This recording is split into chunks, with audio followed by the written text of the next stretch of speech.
Hi guys. Last వీడియోలో పెద్ద పెద్ద జేడ్స్ చూపించారు. ఇప్పుడేంటి ఇంత చిన్నగా ఉంది అనుకుంటున్నారా? జేడ్‌ని మనం బొన్సాయి ప్రూనింగ్ చేసాం కదా! ఆ వీడియో చాలామంది వాచ్ చేశారండి. చాలా హ్యాపీ.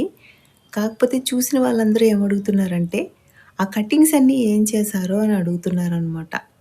సో, ఏంటంటే ఈరోజు మనం ఇంకొక పెద్ద జేడ్‌ని బొన్సాయి కటింగ్ లాగా కాకుండా ప్రూన్ చేసి, ఆ కటింగ్స్‌ని మనం ఎట్లాగా ప్లాంట్ చేసుకోవాలో చూద్దాం. ఇది యాక్చువల్‌గా ఆ మదర్ ప్లాంట్ నుంచి ఇట్లాగా పెట్టిన స్టెమ్మే అనమాట. ఇంత పెద్దదయింది. సో, ఫస్ట్ టైమ్ ఈ ప్లాంట్ నుంచి కట్ చేసి కట్టింగ్స్‌ని పెడదాం అనుకుంటున్నాననమాట. సో, మన ఈ కట్టింగ్స్ ఎట్లాంటివి కట్ చేసుకోవాలి, ఎలాంటి కట్టింగ్స్ పెట్టాలి, అండ్ నెక్స్ట్ ఎంత పాట్‌లో పెట్టాలి, ఎలాంటి లైటింగ్‌లో పెట్టాలి, కేర్ టిప్స్ అన్నీ కూడా మనం ఈ ప్లాంటింగ్ అది చేసుకుంటూ మాట్లాడదాం. ఓకేనా? సరే అయితే వీడియోలోకి వెళ్ళిపోదాం. Hi busy bees. నేను మీ Raji. Welcome back to our channel. యాక్చువల్‌గా ఈ ప్లాంట్ ఒక చిన్న స్టెమ్ లాగా పెట్టింది ఇంత పెద్దదయిందనమాట. సో, కిందంతా మరీ మెస్సీగా ఉందని చెప్పి దాన్ని క్లియర్ చేసేద్దామని చెప్పి క్లియర్ చేస్తూ, సరే మీకు స్టెమ్స్‌ని కూడా ఎట్లా పెట్టుకోవాలో చూపిద్దామని చెప్పి వీడియో స్టార్ట్ చేశా. మీరు రౌండ్‌గా కట్ చేసుకోవాలనుకుంటే మాత్రం ఇందాక నేను చేత్తో పట్టుకున్నాను కదా గుప్పిటితో, అట్లా పట్టుకొని కట్ చేస్తే రౌండ్‌గా వస్తుంది. అండ్ ఈ స్టెమ్ ఎందుకు దూరం చూపిస్తున్నాను అంటే, అంత స్ట్రాంగ్ స్టెమ్‌ని కట్ చేస్తే కనుక ఖచ్చితంగా మనకి ప్లాంట్ ఖచ్చితంగా సర్వైవ్ అవుతుందనమాట. అండ్ నెక్స్ట్ అదొకటే ఆడ్‌గా ఉంది, స్ట్రెయిట్‌గా ఉండి సో, దాన్ని కట్ చేసేసాను. అండ్ కింద కూడా చూసారు ఎంత మెస్సీగా ఉంది. అంటే దానికి గాలి ఆడకుండా అయిపోయేలాగా ఉంది. సో, ఓన్లీ కింద వాటిని మాత్రమే కట్ చేశాననమాట. ఇంక అంతకంటే ఎక్కువ కట్ చేయడం నాకిష్టం లేదు. అండ్ ఈ ప్లాంట్ అయితే అసలు ఈ వీడియో చేస్తున్నంత సేపు ఈ కటింగ్ ఎప్పుడు చూసినా నా మనసు ఏదోలా అయిపోతుంది. అందుకే ఈ ప్లాంట్ మొత్తం కట్ చేయడం అయితే నేను చూపించట్లేదు. ఆపేసాననమాట. ఎందుకంటే అలా కట్ చేయడం వీడియోలో చూస్తుంటేనే నాకు ఏదోలా ఉంది. మా వారు కూడా అన్నారనమాట, "ఏ ప్లాంట్‌నైనా అట్లా చేసేస్తావు ఎందుకు" అని. కానీ తర్వాత అది ఇంకా బుషీగా అవుతుందనమాట. సో, ఫస్ట్ అయితే మనం అసలు ఎలాంటి స్టెమ్స్‌ని పెట్టుకోవాలో చూద్దాం. ఇక్కడ చూసారా? చిన్నగా ఉన్న స్టెమ్స్ గానీ, లేతగా ఉన్న స్టెమ్స్ గానీ పెట్టుకునే కంటే గూడా ముదురుగా ఉన్న కొమ్మల్ని పెట్టుకుంటే అంటే ఏవైతే హార్డ్‌గా ఉన్నాయో అలాంటి కొమ్మల్ని పెట్టుకుంటే ఖచ్చితంగా పెరుగుతాయనమాట. సో, ఫస్ట్ అందరూ ఏం జేస్తారంటే అందంగా ఉండడం కోసం జూసుకుంటారు. సో, పైన ఏదైతే గ్రీన్‌గా ఉన్నాయో, ఏవైతే బుషీగా ఉన్నాయో అలాంటి వాటిని పెట్టేసుకుందామని. బట్ అది కాదండి. స్ట్రాంగ్‌గా ఉన్న స్టెమ్స్‌ని పెట్టుకోవాలనమాట. అండ్ పాయింట్ నెంబర్ 2 ఏంటంటే క్లీన్ సిజర్స్‌ని యూజ్ చేయాలండి. ఎప్పుడైనా కట్ చేయడమే కదా అని చెప్పేసి ఏదో ఒక సిజర్స్‌తో కట్ చేసేస్తా ఉంటారు. అది ఎలాంటి సిజర్స్ అయినా గానీ ఫస్ట్ ఒకసారి క్లీన్ చేయండి.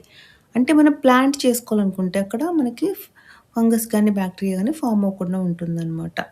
అండ్ నెక్స్ట్ పాయింట్ నెంబర్ 3 ఏంటంటే మీరెప్పుడైనా సరే ఈ ప్లాంటే కాదు, ఏ ప్లాంట్ అయినా సరే మరి కటింగ్స్ నుంచి వేయాలి అనుకుంటే బేస్‌లో ఉన్న లీవ్స్ అన్నీ కూడా తీసేయాలి. కంపల్సరీ బేస్ లీవ్స్ అన్నీ కూడా క్లీన్ చేసేయాలి. చూసారు కింద లీవ్స్ లేకుండా క్లీన్ చేసేసాను. సో, నాకైతే ఆ ప్లాంట్ నుంచి చాలా ఎక్కువ కొమ్మలొచ్చాయి. సో, అవన్నీ నేను ఏం చేయాలంటే పడేయలేకపోయాను. సో, చాలామందికి ఇచ్చాననమాట మా కాలేజ్‌లో. అంటే చాలామంది ఇష్టపడుతున్నారు కూడా ఈ ప్లాంట్‌ని వీడియో చూడడం వల్లో లేకపోతే ఏమో నాకు తెలీదు. మాకు కావాలని చెప్పి నా కలీగ్స్ అందరూ అయితే తీసుకున్నారనమాట. సో, నేను ముదురుగా ఉన్న కొమ్మలన్నీ కూడా సెపరేట్ చేసి పెట్టుకున్నాను. అండ్ నెక్స్ట్ ఏంటంటే, మెయిన్ టిప్ జేడ్ విషయంలో మనం చేయాల్సింది మిగతా కటింగ్స్ అన్నీ, మిగతా ఇండోర్ ప్లాంట్ కటింగ్స్ అన్నీ మనం ఏం చేస్తాము, కటింగ్స్ ఎప్పుడైతే చేసామో అప్పుడే వెంటనే మనము సాయిల్‌లో పెడతాం లేదా వాటర్ ప్రాపగేషన్ చేస్తాం. బట్ జేడ్ ప్లాంట్‌కి మాత్రం కట్ చేసిన వెంటనే ప్లాంట్ చేయకూడదు. 1 ఆర్ 2 అవర్స్ వాటిని అట్లా డ్రై అవ్వనివ్వాలి. లేదంటే మీరు మార్నింగ్ గనక కట్ చేసుంటే ఈవినింగ్ అయినా సరే వాటిని ప్లాంటింగ్ చేసుకోవచ్చనమాట. అంతేగాని ఫ్రెష్ వాటిని మనం ఎప్పుడు ప్లాంట్ చేయకూడదు. అండ్ నెక్స్ట్ ఏంటంటే పాయింట్ నెంబర్ 5 ఏంటంటే వాటి పాట్స్ కోసం కూడా మాట్లాడదాం. బట్ ఒకసారి ఇవి చూడండి. ఈ స్టెమ్స్ మాత్రం నేను సెపరేట్‌గా ఉంచాను. ఎందుకంటే ఇలా ఆర్చ్‌లాగా చేద్దాము అనే ఐడియా వచ్చింది. సో, అది మనం ఇంకొక వీడియోలో చూద్దామండి. అండ్ స్టెమ్స్ అన్నీ వేయడానికి మాత్రం మీకు ఎప్పుడూ చెప్పేదే పాట్స్ అన్నీ ఎప్పుడు నేను రెడీగా ఉంచుకుంటాను.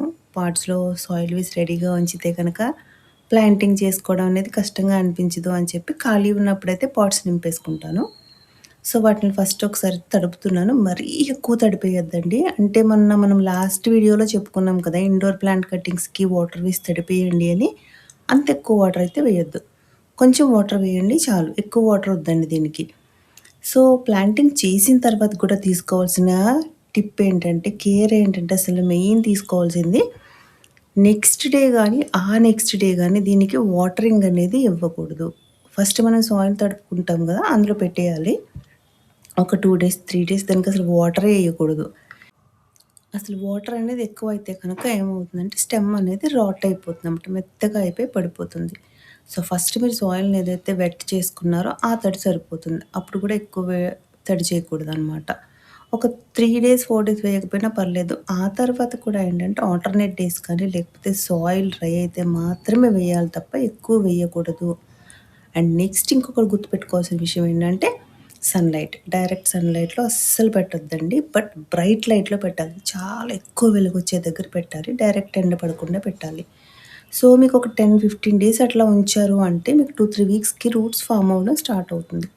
రూట్స్ ఫార్మ్ అయ్యి ఉంటాయి అని మీకు అనిపించిన తర్వాత అప్పుడు మాత్రమే ఎండలోకి వాటిని షిఫ్ట్ చేయాలి.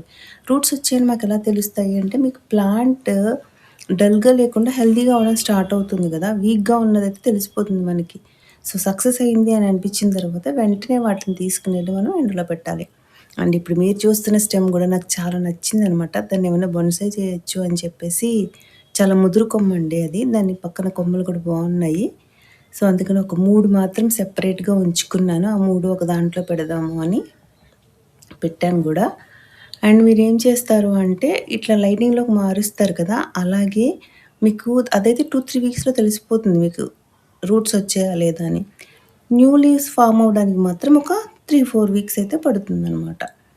అప్పుడు మీరు ఇంకొక 1 మంత్ ఆగి, ఆ తర్వాత మాత్రమే పెద్ద పాట్‌లోకి గానీ, వేరే పాట్‌లోకి గానీ షిఫ్ట్ చేసుకోండి.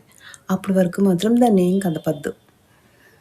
అండ్ ఇంకొక మెయిన్ విషయం ఏంటంటే అస్సలు ఫర్టిలైజ్ చేయొద్దు.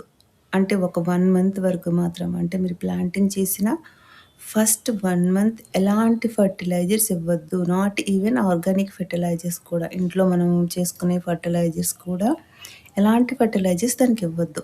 ఓవర్ ఫెర్టిలైజేషన్ దీన్ని చంపేస్తుంది. మనం అనుకుంటాం ఇంకా ఏసేస్తే ఇంకా బాగా బ్రతుకుతుందని. బట్ దీనికి ఓవర్ ఫెర్టిలైజేషన్ అనేది పనికిరాదనమాట. సో, ఈ స్టెప్స్ గనక ఫాలో చేస్తే మీ జేడ్ ప్లాంట్ చాలా హెల్తీగా గ్రో అవుతుంది.